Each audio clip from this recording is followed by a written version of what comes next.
我把亲戚租不出去的毛坯房改成裁缝铺，他们却眼见我生意爆火，合谋毁约，硬逼我搬走。我不争不辩，默默离场。他们本以为能接手旺铺能赚得盆满钵满，却不知这裁缝铺生意爆火，不是因为地段，而是因为我手中一针一线的手艺。当他们把一门稳赚不赔的生意烂在手里，再上门求我的时候，已经晚了。到账299元，到账568元。我低头核对着账单，一抬眼就看见大姨刘美兰和大姨夫叶国良站在柜台前，两人脸上堆着笑，眼神却直勾勾盯着我手里的收款码。我笑着起身想打招呼，刘美兰却朝我摆了摆手，脸上的笑瞬间收了起来。婉婉，我们过来跟你说一声，房子我们不租了。我手里的水杯顿在半空，脸上的笑一下子僵住了。大爷，是租金的问题吗？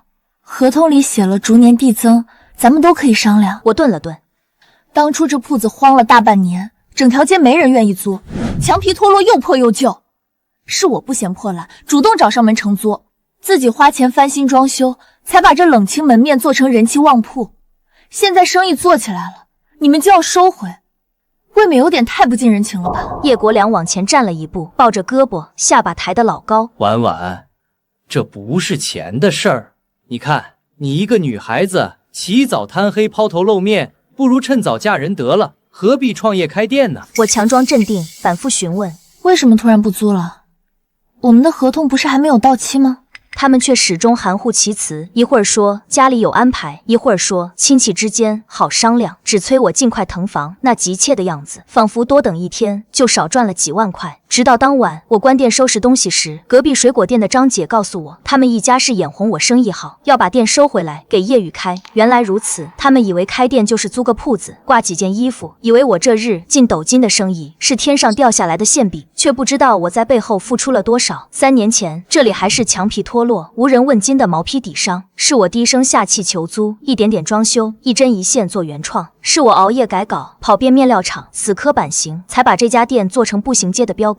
3年心血，3000多个日夜，在他们眼里不过是一块可以随手摘走的肥肉。我坐在空无一人的店里，看着满架自己设计的衣服，心口像被针扎一样疼。我不明白，明明是血脉相连的亲戚，为什么可以如此薄情寡义，如此贪得无厌？手机屏幕突然亮起，是林淼发来的消息，附带着一张照片。叶雨正举着我的设计稿，在批发市场跟商贩讨价还价，脸上是志在必得的笑。我死死盯着照片里叶雨那张得意张狂的脸，指尖攥得发白，心底最后一丝亲情念想彻底凉透。既然你们不念亲情，一心想抢我的店，盗我的心血，那就别怪我心狠手辣，不留情面。我指尖攥得发白，压着心里的火气开口：大爷，我这3年为了一个版型熬3个通宵，改7、8次稿，店里每一件衣服都是我一针一线熬出来的，这些流水不是大风刮来的。刘美兰翻了个白眼，语气刻薄又理所当然，没有半分愧疚。行了，你也挣够了，女孩子家没必要这么拼，去别处发财吧。而且我们店位置好，我们自己也能把店开好。我连忙起身，拿起我的设计文稿。大爷，你以为只是位置好吗？这店从无人问津的毛坯房到如今客似云来，是我辛辛苦苦经营的。这店能火能赚钱，全是我一个人撑起来的。他却打断我，合同到期必须腾房，1天都不能多待。我们已经给叶雨安排好了。叶雨站在一旁，趾高气扬，看向我的眼神充满不屑与得意。我看着他们一家3口理所当然的嘴脸，心彻底冷透了。我不再争辩，转身离开，脚步坚定。闺蜜林淼得知后，气得浑身发抖，当场就要去找他们理论。婉婉，这一家子也太不是东西了。当初这地方就是个掉墙皮的毛坯房，他们求着你租，现在你做火了，他们就来摘桃子，典型的养肥了再杀。我替你去讨公道。我拉住林淼，摇了摇头，心里反倒慢慢冷静下来。淼淼，你说的对，既然他们觉得谁都能做，那就让他们做。林淼瞪大了眼睛，你疯了？就这么白白让给他们？我目光落在打板台上的设计稿上，语气平静却暗藏锋芒。他们只看得见店里挂着的衣服，看不见我藏在针脚里的本事。版型、面料、版权，这些他们抢不走，也学不会。更何况我手里还有整条街最难伺候的客人，他们根本接不住。我不再纠结争辩，也不哭闹抱怨。从那天起，我开始默默收拾属于自己的一切。他们以为抢走店面就能坐享其成，却不知道我早已布好棋局。我看着窗外，眼神坚定，这一局我不会输，他们欠我的，我会一点一点全部拿回来。那我倒要看看没了我，你们的店还能开多久？搬家那天，林淼带着工人过来帮我收拾东西，店里的模特、货架、打板台、缝纫机、锁边机，所有我亲手置办的东西，我全部打包拉走，一件不留。货车刚要开走，刘美兰就堵在了门口，叉着腰破口大骂：夏婉，你挣了3年钱，临走连个衣架都不留，你存心跟我们过不去是吧？我从副驾驶下来，看着他，语气平静却坚定：大爷，我租的是毛坯房，还给您的也只能是毛坯房，店里的每一颗螺丝都是我花钱买的，我带走自己的东西，天经地义。叶雨从楼上跑下来，翻着白眼，满脸不屑：夏婉，你神气什么啊？不就是几台破机器吗？我们买新的，买最贵的进口的，等我们开业，你求着回来，我们都不让你进。我没再跟他们废话，转身坐上了货车。这时我看到了我之前的常客张桂芬，在我们这条街的服装店老板都知道张桂芬是一个吹毛求疵、咄咄逼人的顾客。有一回她去一家裁缝店做衣服，那裁缝满心欢喜的以为接了个大单，可谁能想到等衣服做好，张桂芬一试穿，顿时火冒三丈。原来那裁缝手艺不精，衣服的剪裁有问题，把张桂芬显得胖了好几圈。张桂芬哪能咽下这口气，当场就发了飙。她一把抄起店里的衣架，把铺子里的衣服、布料搅得乱七八糟，嘴里还不停地骂着，那些话要多难听有多难听。那裁缝老板哪里见过这阵仗，吓得脸色惨白，身体止不住的颤抖。等张桂芬骂完、砸完，扬长而去，裁缝老板望着一片狼藉的店铺，眼泪止不住的流，连夜就收拾东西跑路了。打那以后，整条街的服装店都知道了张桂芬的厉害，只要一看到她来，老板们就像见了瘟神一样，纷纷躲得远远的，生怕接了她的生意落得和之前那裁缝老板一样的下场。就这样，张桂芬在找能让自己满意的衣服的路上四处碰壁，直到有一天她来了我的店，原以为她又要大吵大闹，结果她穿上我亲裁细改的衣服后，竟当场不再出声。版型刚好合身，面料垂顺得体，领口腰线的设计全踩中她的审美。她看着我紧绷的脸竟有了松动。自那以后，张桂芬就成了碗里最早最铁的一批客人之一，衣服穿在身上有质有面，她就再也没去过别人家店，常年买衣服也只认我做的衣服。这次我走了，我倒要看看你们怎么招待这位大佛。第二天，我决定去市场监管部门把这个地址的营业执照做彻底注销。代理律师在电话里跟我再三确认：夏总，您这个商标一旦注销授权，这个地址再用碗里品牌就属于商标侵权了。您想清楚了吗？我没有丝毫犹豫，对着电话开口：注销，全部授权收回。挂了电话，我刷到了叶雨发的朋友圈，视频里叶国良拿着一挂鞭炮在店门口笑得合不拢嘴，配文：新店开业，大吉大利。底下的评论全是街坊邻居的恭维，说他有本事接过来就能日进斗金。叶国良在评论区回复：那是自家的店，肯定比以前更好看更划算。我没去看热闹，林淼却跟追剧一样，天天给我发消息：姐妹，叶家今天翻车了，叶雨进的货面料起球起得跟蒲公英似的，顾客刚穿1天就回来找，店里吵翻天了。我敲着键盘回复林淼淼：淼淼，你别天天蹲人家门口看热闹。嘴上说着，我手里却没停，在地图上标记着我看中的新铺面。我没空看笑话，我只管往前走。林淼又发来一条消息：你猜谁要来了？张桂芳，那个疯婆子，整条街就服你，别人她都骂。我心头一动，淡淡回：让他来，他来了就知道谁才是真的在做衣服。叶家现在生意本就烂成一团，要是再得罪他，指定得掀起一场大风暴。咱就等着瞧这出好戏。叶国良一家刚把店接过来没半个月，就撞上了最致命的供应链死局。我在服装行业摸爬滚打3年，跑遍大半个国内面料产地，才凭着精准的眼光、稳定的订单量和对品质的苛刻要求，跟3家面料厂、2家制衣厂还有辅料商谈下了独家合作。这些老合作方认人不认店，只信我这个原创设计师的眼光和口碑。叶家拿着房板找上门，人家连样品都懒得看，直接就拒了。走投无路的叶雨只能扎进批发市场碰碰运气。可他一个连支数和克重都分不清的外行，在一群精明的批发商眼里就是块肥肉。人家把积压多年的尾货、库存货翻出来，吹得天花乱坠，叶宇就真以为捡了便宜，花高价拉回一堆面料。结果拆开一看，不是洗2次就会褪色的残次布，就是稍微一扯就抽丝的劣质料，连最基础的版型都撑不起来。等他们反应过来想退货，那摊主早就换了摊位，连市场管理处都查不到人。林淼跟盯梢似的，第一时间给我发消息：姐妹，叶宇现在蹲店门口哭呢，算完账脸都白了，进的货堆得像山，一件都卖不出去，房租都快赔进去了。我看着手机屏幕，指尖在新铺面的租房合同上轻轻敲了敲，没回消息，直接给房东转了定金。刘美兰垂头丧气，叶宇却举着手机迎了上来，眼睛里透着精明。妈，别愁了，我找到了一条捷径。叶宇把手机屏幕怼到刘美兰面前，语气兴奋：你看网上这些13行的尾货，几块钱一件，拿回来运运就能卖100-200，咱就去批发这些货，当成自己原创的，这不比自己做货省心多了，能赚好几百差价呢。刘美兰皱着眉，有些犹豫：这能行？人家一摸就知道面料差，不是原创的吧？现在外面好多店都这么干，谁看得出来啊？叶国良凑过来翻了翻价格表，眼睛瞬间亮了。这成本比咱自己做货便宜1大半啊！这利润干了，必须干！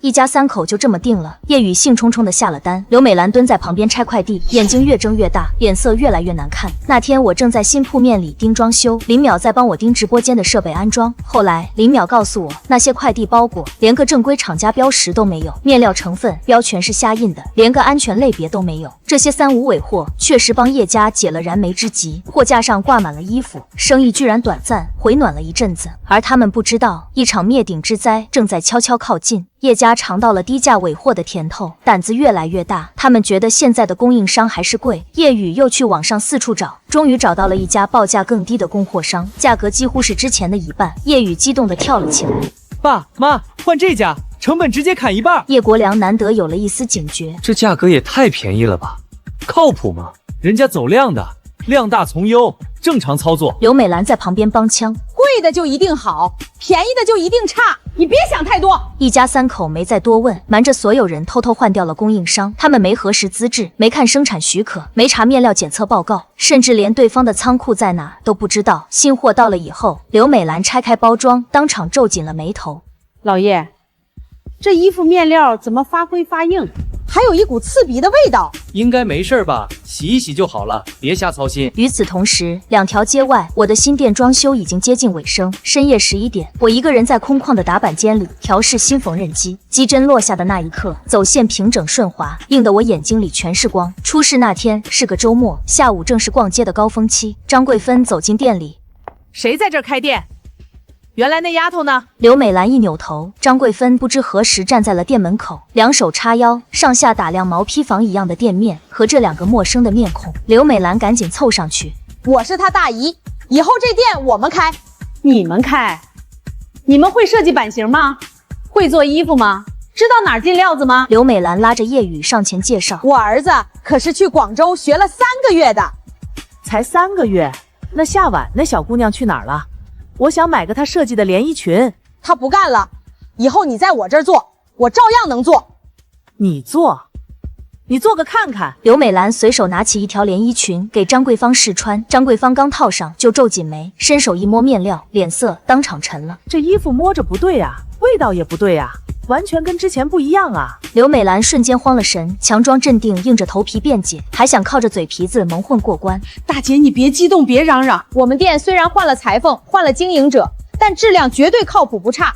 这件衣服结实耐穿，再穿10年都不会坏。张桂芳照着镜子看了看，这衣服还行。张桂芬刚要走，身上连衣裙在众目睽睽之下当场崩开，面料撕裂，直接裂开一大道口子。其他顾客瞬间愣住，紧接着纷纷低下头，憋着笑意，想笑又不敢明目张胆的笑出声，场面格外尴尬。素来刁钻难缠，最爱较真的张桂芬当众出丑，颜面尽失，整张脸黑得彻底，眼底怒火熊熊燃烧，死死盯着慌乱失措的刘美兰。谁都能看出，她这下彻底被惹怒，是要让坑骗自己的叶家付出惨痛代价。张桂芬瞬间气愤，指着刘美兰的鼻子骂，整条街都听得见。店里的人瞬间围了过来，有人低头闻了闻手里的衣服，那股刺鼻的化工味扑面而来，众人赶紧放下衣服，转身就走。空气瞬间凝固，安静的可怕。叶国良站在柜台后面，脸上的血色一点一点退得干干净净，张着嘴一个字都说不出来。那天晚上，张桂芬直接把视频照片发到本地论坛，标题触目惊心：步行街原晚礼女装换老板后卖劣质货，一穿就裂还刺鼻，谁买谁倒霉。帖子发出去不到2个小时，阅读量直接破万，评论区像开了闸一样涌进来成百上千条留言。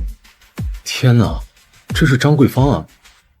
我上周也在这家买过衣服，难怪穿完身上痒。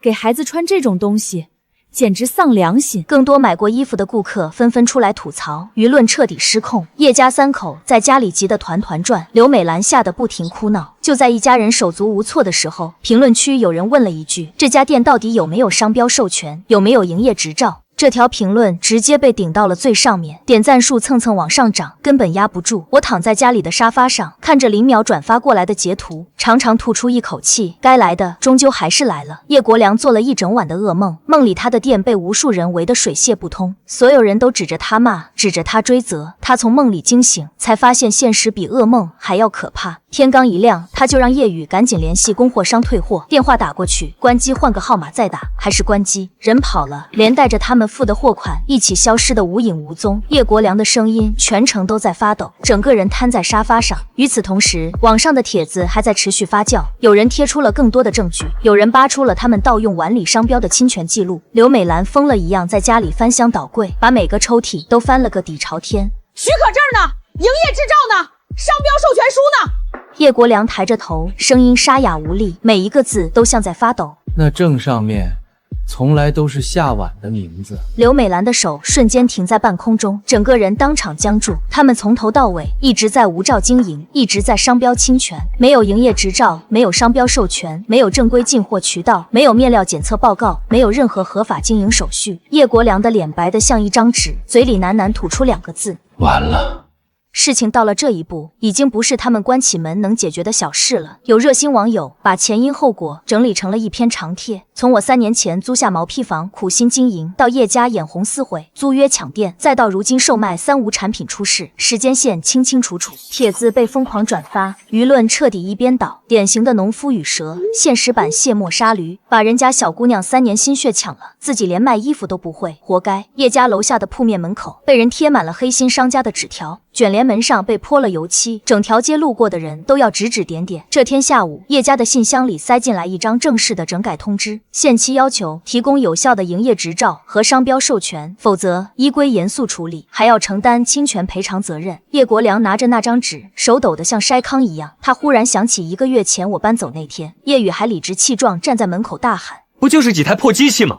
我们买新的。此刻他恨不得那天叶宇从没说过那句话。叶家的店被当场勒令停业整顿。那天早上我路过步行街，远远看见那间铺面卷帘门紧闭，门上贴着白底黑字的停业告示，几个街坊围在门口看热闹。我没有走近，也没有停下脚步。同一天，我的晚礼原创女装在2条街外悄然开业。我的新店开业，没有花篮，没有鞭炮，没有任何热闹排场，连1分钱的开业折扣都没有做。我就跟往常一样，凌晨起来改设计稿，核对面料批次，检查每一件衣服的走线和质检。10点准时开门营业。门口摆着一张展架，上面写着全透明打板间，全程直播，原创设计，假一赔10，还是老样子，原创连衣裙、衬衫、半裙、外套，每一件都是我亲手打板，亲自盯生产。开业头1个小时没什么客人，我一点也不心急，新地方总要给大家一点适应的时间。11点刚过，一个熟悉的身影晃晃悠悠走了进来，是之前在我家买了3年衣服的张阿姨。她站在门口愣了2下，随即一拍大腿，笑得合不拢嘴。我远远看着门头就觉得对，果然是你丫头。我笑着迎上去，阿姨，找了你好几天了。阿姨，您怎么找过来的？你的衣服什么版型，我一摸就知道，还是老样子。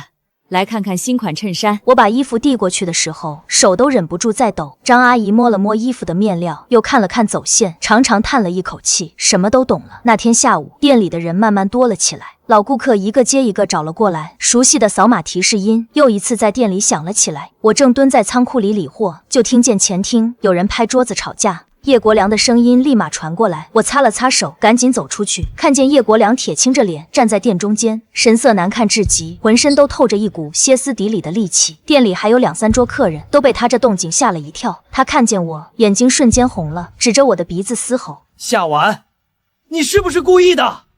你故意注销营业执照，收回商标，存心害我们！我看着他没有生气，也没有半点得意，语气平静，却字字有力。大姨夫，证是我的，商标是我的，我注销我自己的证，收回我自己的版权，有什么问题？他当场被我噎得说不出话，脸涨得通红。当初你赶我搬走的时候，是你自己说的，合同到期必须腾房，房子是你的，我搬走了，东西是我的，我带走了，版权是我的，我收回了，我每一步都合情合理合规，你说是不是？叶国良的嘴动了动，像一条搁浅的鱼，一个字都说不出来。周围的老顾客都看在眼里，有人摇头，有人低声叹气议论。最终叶国良一句话都没多说，转身就往外走。他推门出去的瞬间，刚好和排队进来的张阿姨撞个正着。张阿姨看了他一眼，轻轻摇了摇头，什么都没说。叶国良低着头快步消失在街尽头。叶国良心里依旧不甘心，回到家就跟刘美兰赌气，我一定要把证办下来，把商标注册了，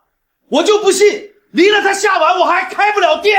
第二天，他就跑去相关部门打听办证流程，结果直接碰了一鼻子灰。营业执照办理远比他想象的复杂，商标注册更是要1年半载，更何况他们还有侵权和投诉记录在案。申请材料刚交上去，就直接被原路打回。该区域有投诉记录，暂不受理，整改达标后再重新提交。叶国良愣在办事大厅，手里攥着材料，半天动弹不得。回到家，他坐在客厅算了一笔总账，买设备花了2万多，乱进货亏了5万多，装修整改花了1万多，再加上这几个月空店亏的房租，前后后亏了10几万，铺面一直空着，1分钱收益都没有。刘美兰坐在对面看着他，嘴唇动了动，到最后什么话也说不出来。钱的压力最终压垮了这个家最后的一点体面。刘美兰天天在家哭闹不停，骂叶国良贪心不足，蛇吞象。我当初就说租给晚教安稳收租，你偏不听，现在啥都没了。叶国良也红了眼，拍着桌子回怼：当初是谁算流水算的眉飞色舞？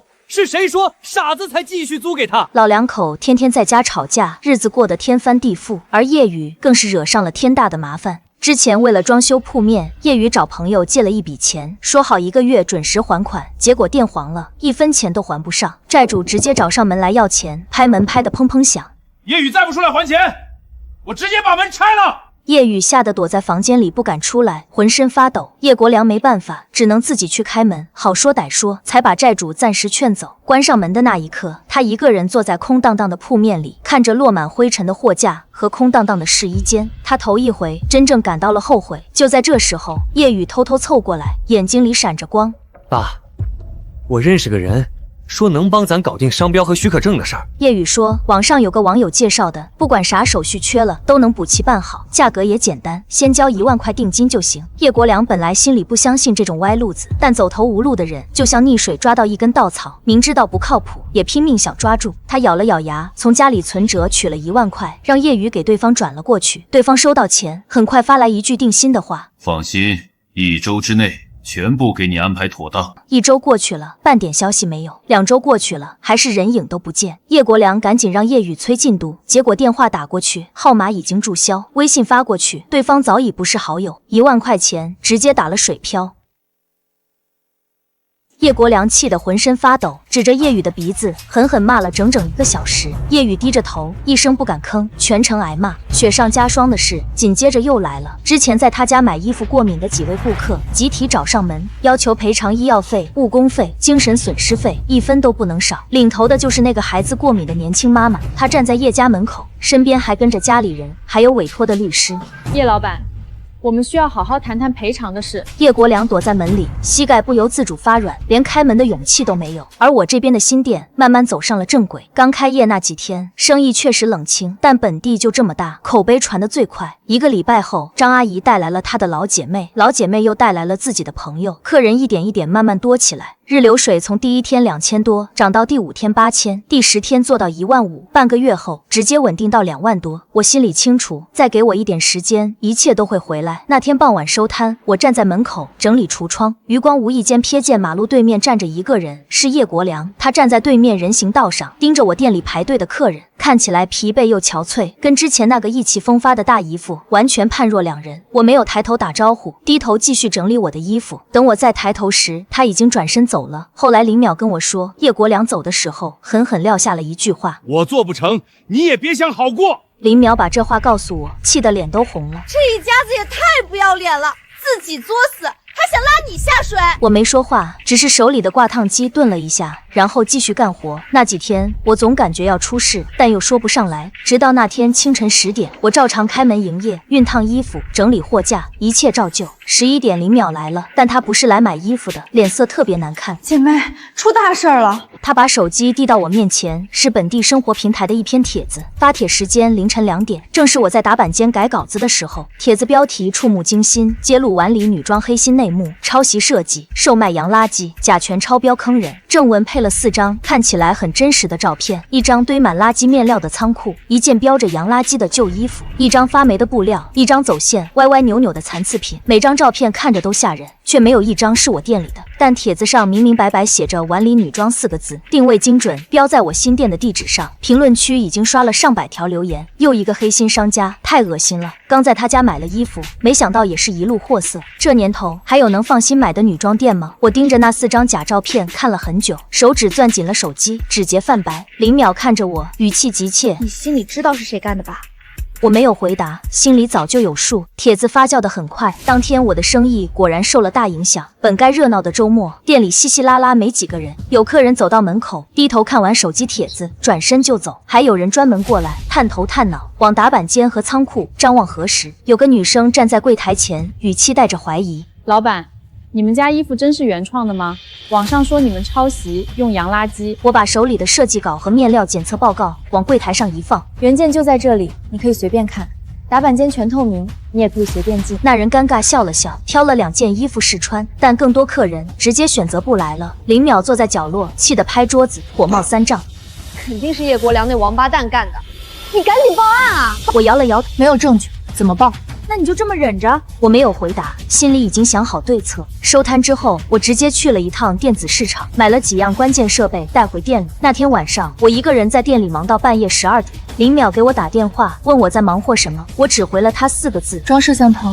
林淼愣了一下，立马说要过来帮忙。半个小时后，他带着工具赶到店里，看着我手里的设备。你买这么多摄像头要装在哪儿？我指着店里的各个角落，语气平静却坚定：大门、试衣间外、打板间、面料区、仓库，每一个角落都要无死角覆盖。那天深夜，我和林淼一起在店里装好了8个摄像头，2个对着大门，2个对着试衣间外的公共区域，2个对着全透明打板间，2个对着面料储存区和仓库，每一个角落都无死角覆盖。林淼拍了拍手上的灰，看着满屏的监控画面，行了，设备都调试好了，接下来你打算怎么办？我看着监控画面里清清楚楚的打板间和仓库，嘴角微微一扬，让所有人亲眼看见。第2天一早，我做了一个很多人觉得疯了的决定。我在店门口的 LED 屏上滚动播放一行字：全透明原创工作室，全程直播，面料、打板、质检、生产全过程公开，欢迎监督。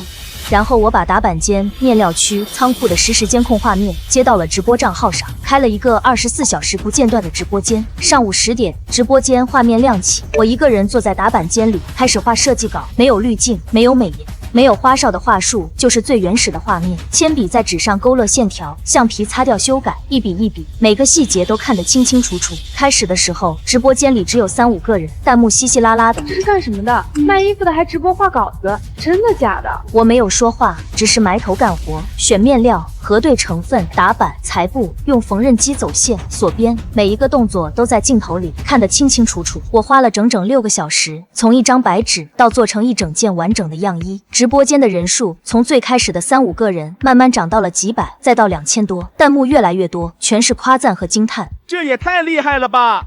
全程看着从画稿到成衣，这才是真正的原创手艺人。原来一件衣服要做这么步骤，之前真的低估了。凌晨2点被造谣，上午就开全透明直播，这底气也太足了吧！我看了一眼屏幕上跳动的数字，低下头继续给样衣钉扣子。阳光透过玻璃照进来，落在我手里的衣服上，针脚平整，走线顺滑。直播彻底火了，第一天只有几千人看，第二天涨到了2万，第3天直接破了10万。所有人都被同一个画面打动，一个女生安安静静坐在打板间里，从画稿到成衣，一针一线亲手做，没有花哨的话术，没有夸张的表演，只有缝纫机的哒哒声和铅笔划过纸张的沙沙声。评论区清一色的好评，很多人是看了直播专程跑来店里，就为了摸一摸我亲手做的样衣，看看我直播里的面料。第4天，一个本地小有名气的穿搭博主主动找上门来，他没有提前打招呼，直接推门进来，在店里逛了整整1个小时，试了7、8套衣服，还去打板间看了我的设计稿和面料检测报告。他坐在休息区，举着手机对着镜头，认认真真开口：我今天来这家店之前看了网上那些乱七八糟的帖子，但我现在可以负责任地说，这是我今年在本地挖到的最宝藏的原创女装店，没有之一。博主的视频里清清楚楚拍了我的全透明，打板间拍了面料的检测报告，拍了衣服的版型和走线。面料舒服，版型对微胖女生太友好了，每一件都是原创设计，全程直播公开，根本不存在什么抄袭、洋垃圾，网上的谣言全是假的。视频发出去，当天播放量就过了10万，点赞和转发蹭蹭往上涨，舆论风向彻底逆转。之前骂我的人，要么删了评论，要么跑来我的评论区道歉。我的店比出事之前更火了，晚上关门的时候，当天的新款已经全部售罄。而那天，有个做设计的网友发了一条长评：我把帖子里的4张照片逐帧分析了一下，发现至少3处明显的拼接痕迹，这些照片全是伪造的。这条评论直接被顶到了最上面，点赞数瞬间破万。网友的力量是可怕的。揭露照片造假的评论发出后，立刻有人跟进分析。有做设计的网友指出，照片的光影方向不一致；有懂装修的网友发现，照片里的货架款式和材质和碗里新店完全不同。更有人扒出其中一张脏乱仓库的照片，原图竟然来自外地一个被曝光的洋垃圾服装窝点的新闻报道。这就是把别人的图 P 上去的，造谣者也太 low 了，谁这么缺德？故意抹黑人家。紧接着，有人把这个造谣帖和之前叶国良一家抢店售卖3无产品的旧帖串联到了一起。网友把前因后果梳理得清清楚楚，时间线严丝合缝。大家还记得吗？这家店的老板就是之前被亲大姨一家抢了老店的设计师，抢他店的就是他大姨一家之前卖劣质衣服被曝光的那家，所以这个造谣的10有8九就是他们，抢了人家的店做黄了，还要造谣毁人家新店。这种人简直蛇蝎心肠。舆论像潮水一样涌向叶家，老的帖子被翻出来重新热议，新的帖子铺天盖地，全是指责和谩骂。叶国良一家的名字在本地服装圈彻底臭了，臭到同行提起都要啐一口。林淼兴奋地给我打电话，声音都在抖。姐妹，网上全程都在骂叶家呢，跟你没关系了。你也太淡定了。叶国良的手机被打爆了，认识的不认识的，嘲讽谩骂的消息一条接一条，他吓得换了手机，拉上窗帘，整天坐在屋里不敢出门，连窗户都不敢开，生怕被人认出来。我没有落井下石，更没有趁这个机会踩他们一脚。那天晚上的直播，有人在弹幕里刷满屏的话：婉婉说2句，骂回去，讨个说法，把造谣的人揪出来，让他付出代价。我停下手里的缝纫机，第一次对着镜头开了口，语气平静，没有一丝戾气。做服装这行靠的是良心和手艺，不是歪门邪道。我只管把自己的衣服做好，别的事儿不是我该操心的。就这一句话，没有指名道姓，没有阴阳怪气，没有趁机踩一脚，但所有人都听懂了。这句话被截图传遍了本地的服装圈和生活圈，不少人转发保存，都在感慨我的格局不一般。而老城区那条街上，叶家楼上的窗帘已经连续3天没有拉开过，白天关着，晚上也关着，屋里一片死寂。外面的世界天翻地覆，窗帘后面的叶家像是与世隔绝一般，没有人知道那扇窗帘后面发生了什么。直到第4天，林淼住的离老城区近，他起来赶稿子，透过窗户瞥见赵家楼下有个人，他揉了揉眼睛，仔细一看是刘美兰，她拖着一个大大的行李箱从楼道里走了出来，步履匆匆，头也不回，直接消失在了巷子深处。刘美兰走了，回了娘家。后来邻居们断断续续拼凑出了那天晚上发生的事。临走之前，他跟叶国良爆发了结婚20多年来最激烈的一次争吵，声音大到整栋楼都听见了。叶国良，我这辈子最后悔的事就是嫁给你，更后悔听了你的鬼话。你看看现在，钱没了，脸没了，连出门都不敢，你还算个男人吗？是你非要当老板，是你非要赶走人家婉婉，我瞎了眼才嫁了你。摔东西的声音、摔门的声音、哭喊争吵声混成一片，最后是行李箱轮子摩擦地面的咕噜声响，紧接着就是一声沉重的关门声，之后就是长久的令人窒息的安静。刘美兰走后没几天，叶雨也跑了，没留字条，没打招呼，一声不吭的收拾了几件衣服就走。后来有人说在外地见过他，也有人说他去了南方打工，好好的一个家就这么散了。叶国良一个人坐在空荡荡的屋子里，四面墙壁光秃秃的。刘美兰走的时候，连窗帘都扯了下来，她成了真正的孤家寡人。第5天，一封信被塞进了叶家的门缝，叶国良捡起来看了一眼，手瞬间开始发抖，是一封律师函。之前在他店里买衣服过敏的几位顾客联合委托律师，正式要求他赔偿医疗费、误工费、精神损失费、交通费，每一笔赔偿金额都列得清清楚楚，总金额加在一起是一个让叶国良两眼发黑的数字。带头追责的正是张桂芳，他铁了心要叶国良赔偿。叶国良拿着律师函坐在客厅里，想找个人商量对策。他拿起手机，打开通讯录，从头翻到尾，以前逢年过节给他发祝福的那些人，他挨个看过去，发现没有一个人能求助。有些是交情本就不到，有些是出事之后主动删了他，还有些是他自己没脸去开口。刘美兰的电话他拨了3次，每次都被直接挂断。叶雨的手机早已关机，他又翻了一遍通讯录，终究还是一个能帮忙的人都没有。手机灭了屏，屋子里陷入一片昏沉的黑暗。叶国良的目光慢慢移动，落在了客厅的抽屉上。他走过去，拉开抽屉，翻出一个红色塑料封皮的本子，是房产证。他盯着房产证上自己的名字，怔怔发呆。远处传来车笛声和隐约的人声，这间屋子里却死寂一片。他翻了半天通讯录，终于找到了之前叶雨认识的那个中介的号码。电话接通后，中介问道：叶叔，您真要卖啊？这可是您住了20多年的老房子。中介上门来看了房子，楼上楼下转了一圈，眉头越皱越紧。叶叔，我跟你说实话，您这房子位置本来不错，但是楼下铺面的事儿在网上闹得太大了，现在整个本地圈提起这个地址都摇头，买家一查就能查到，对房价影响特别大。叶国良的声音带着颤抖，低声问：能卖多少？中介报了一个数字，叶国良当场愣住了，那个数字比他心里的预期低了将近1/3。就这么多，叶叔，这已经是往高了给您估的价。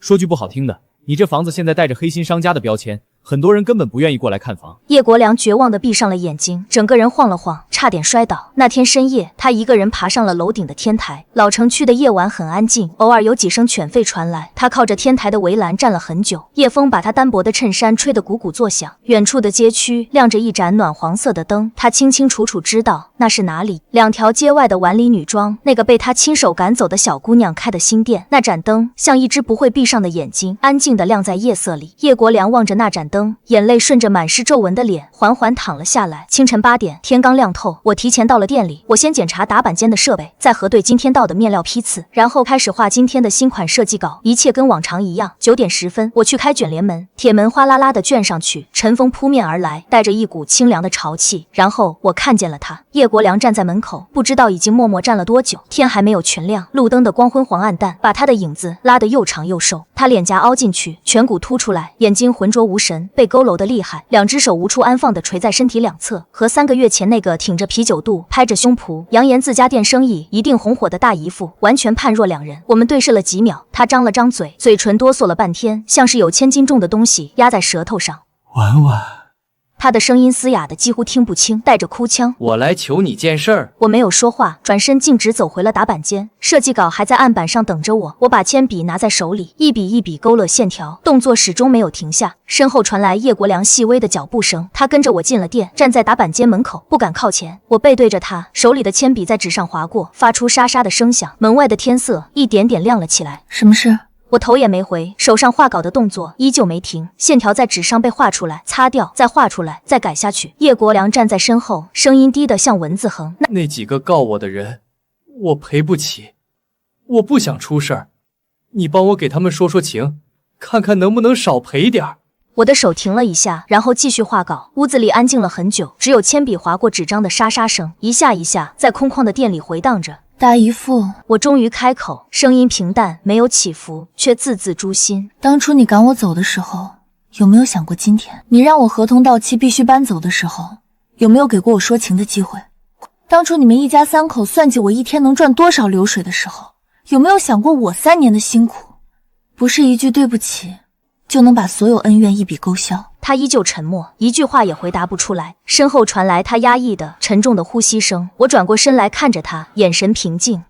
大姨夫，这是你自己做的事，你自己去面对，我帮不了你，也不该帮你。叶国良的嘴唇抖了抖，最终什么话都没能说出来。他低下头，眼泪砸在了地上，转身朝门口走去。推开门的那一刻，他的身影迎面撞上一个人，是张阿姨。张阿姨早早就在门口等着开店，手里还拎着一个布袋子。她看见叶国良愣了一下，然后缓缓摇摇头，什么都没说。叶国良侧过身，低着头快步走了。叶国良最终还是把房子卖了，低价出手，中介帮他找了个买家，价格比他心里预期还低了一些，但他已经没有讨价还价的资本了。律师函上的日期一天天逼近，他不签就要上法庭，上了法庭只会赔得更多。签字那天，叶国良的手抖得握不住笔，写自己名字的时候歪歪扭扭，像个刚学写字的小孩。拿到卖房钱后，叶国良先还清了叶宇在外借的那笔外债，再赔付了受害顾客的医疗费和赔偿金，剩下的钱全都结清了之前开店买设备进货欠下的各种余款。算来算去，卡里最后就只剩了几千块钱。搬家那天，没有一个人过来帮忙，所有东西只能他一个人扛。几个旧编织袋装着他在这住了20多年的全部家当，一件旧衣服，2床被褥，一个老式收音机，几本泛黄的旧相册。他一趟一趟从4楼搬到1楼，累得气喘吁吁。路过1楼自家以前的铺面时，他停下了脚步，卷帘门半拉着，屋子里面黑漆漆的一片，货架上落满了厚厚的灰尘，再也没有一点人气。之前挂的招牌还歪歪斜斜挂在门头上，原本鲜亮的底色早已褪色泛黄，蒙了厚厚一层灰。招牌的一个角被风吹得翘了起来，摇摇欲坠。他站在铺面门口，定定看了很久很久。这间铺面3年前每个月能给我带来几10万的流水，生意火爆，如今冷冷清清，破败荒凉，像一座没人来过的空坟。叶国良扛起最后一个编织袋，转身走向街角。走到路口时，他忍不住回头望了一眼老房子和旧铺面，随后转过身，大步往前走，再也没有回头。我的新店生意比我预想的还要红火，直播带来的热度持续了很长时间，口碑更是越做越扎实，店里的客人越来越多，老店的老顾客几乎全都回来了，还多了许多慕名而来的新顾客，专门赶来买我的原创设计。店里的日营业额从2万涨到5万，又从5万涨到8万，生意最好的时候，一天营业额直接破了10万。林淼天天来店里，每次都忍不住感慨：姐妹，你这是要彻底火出圈了。有一天收摊之后，一个穿着体面的中年男人走进了店里，他主动自我介绍，是做服装连锁品牌的负责人。夏总，我关注你的直播和设计很久了，你的手艺、设计和口碑都是一流的，我想问问你，有没有兴趣合作开连锁分店？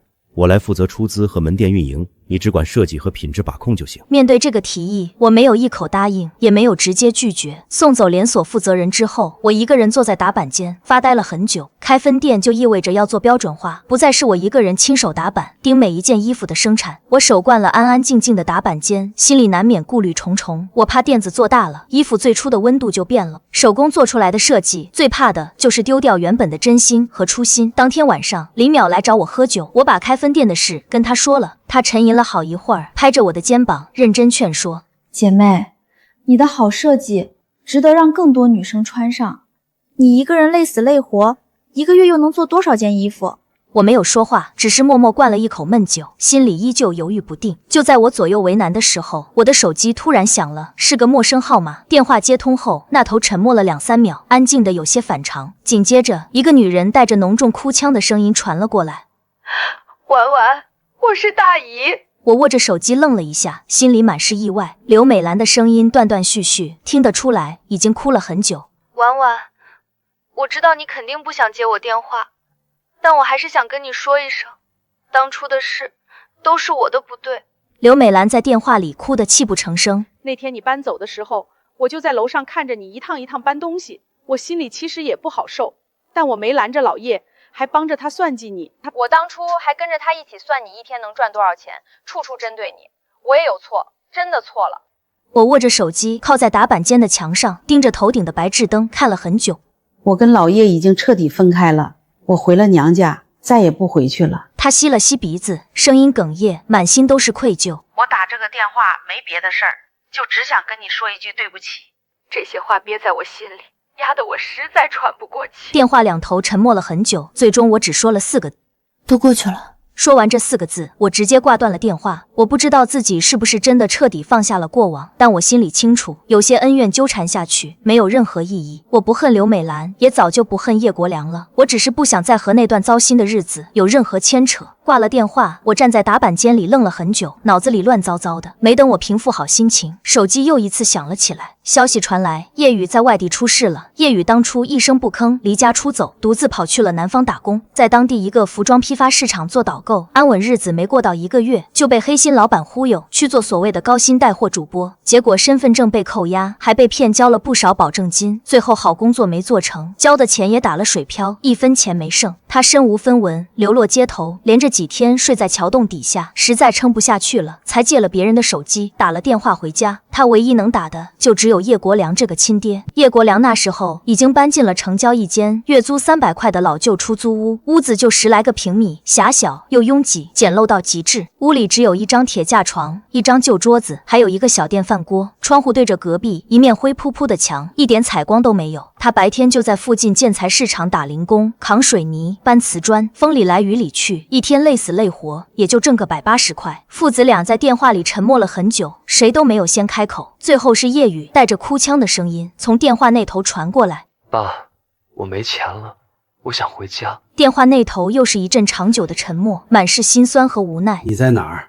我想办法给你凑路费。挂了电话，叶国良坐在吱嘎作响的铁架床上，他把兜里所有零钱都掏出来，一张一张铺在床单上慢慢数。第二天，他照旧早早去工地干活，不敢耽误一天工钱。中午歇工吃饭的时候，旁边工友一边啃馒头一边闲聊：“嘿，你知道步行街那个晚礼女装不？那衣服版型绝了，我老婆天天早起去抢新款，人老多了，生意火爆得很。”叶国良蹲在墙根下，手里的馒头停在嘴边，再也咬不下去。他低着头，一言不发，心里五味杂陈，说不出的滋味。我最终答应了连锁合作，但我提了3个硬性条件，一个都不能让步。第一，每家分店都必须做全透明打板间，设计、打板、质检全过程公开，不搞任何暗箱操作。第二，所有核心款式必须原创，面料、生产全程可追溯，一律不用3无尾货、仿款、洋垃圾，绝不使用不合格面料。第三，所有品控由我亲自把关，我不满意的衣服一件都不准上架。合伙人仔细想了想，没有犹豫，全部答应了下来。没多久，叶宇回来了，他穿过几条老街，最后在我的店门口停下脚步，安安静静排了20分钟的队。进店后，他买了一件我亲手打版的衬衫。走到门口时，他回头望了一眼打板间里我的背影，然后低下头，快步走了出去。其实我早就看见了他，但我没有叫住他，只是转过身继续画着手里的设计稿。1年后，清晨8点半，闹钟准时响起，我洗漱换衣，骑上电瓶车，穿过还没完全醒来的城市，到了店里，开灯、洗手，备好画纸、铅笔、面料、色卡，还是老配方、老比例、老手法。铅笔落在纸上，开始画今天的新款。10点半，卷帘门准时拉起，晨光扑面而来。第一个走进店里的人依旧是张阿姨，她笑眯眯坐到她的老位置上。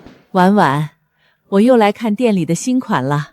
好嘞，张阿姨。我转身钻进仓库，拿出刚熨烫好的新款衣服，蒸汽猛地腾起，热烈地扑了我一脸，白茫茫一片，什么都看不清。热气慢慢散去，我拿着衣服走出来，店门外排队的客人已经慢慢多了起来。我站在人来人往的店里，安安稳稳地笑了。